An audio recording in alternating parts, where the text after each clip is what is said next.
हे मित्रांनो, मी की तुम्ही विचार करत असाल हा एवढं उन्हामध्ये कुठे चालला, ते पण गाडी घेऊन, आणि ते पण कशासाठी. लास्टपर्यंत आपल्या ब्लॉगमध्ये राहा आणि पहा का ते.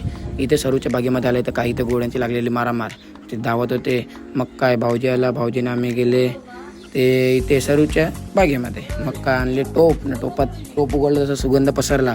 तर पण कसला ते पहा तुम्ही लास्टपर्यंत, ते तुम्हाला समजेल.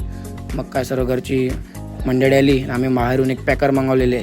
हे बघा, खास आमचे बाहेरून ते पॅकर मागवलेले. आणि मग ते काका आलेले एक जण, त्यांना मी ठेवलं, जेवायला दिलं. त्यांनाही बरं वाटलं. एवढं उन्हामध्ये बिचारे फिरत होते आपल्या पोटासाठी. आणि मग आम्ही घेतली बिर्याणी. मग बिर्याणी खायला बसले.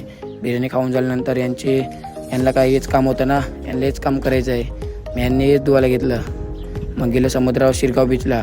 शिरगाव बीचला तुम्ही नक्कीच या आणि एकदा विजिट करा, कारण ते फिरण्यासारखं खूप काही आहे. तुम्ही फिरतील तर खूप मनाला आनंद वाटतं की इथे सनसेटचा मजा घेत. आणि इथे बीच आहे, इथे घोडागाडी, तसं तर असे लहान लहान मुलं पण इथे घोड्या घेऊन फिरतात. हे बघा, ते बिचाऱ्या घोड्याच्या पण यांनी हाल करायला घेतलेले. तर घोडाही सुद्धा कंटाळलेला.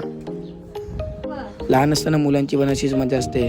तुम्ही कधी अशी मजा केली असेल तर नक्की सांगा. आणि हे बघा, यांची एवढी मजा करतात ते बिचारा घोड्याला पण हैराण करून टाकतात. तो घोडासुद्धा कंटाळतो, देतो एकाला उडून.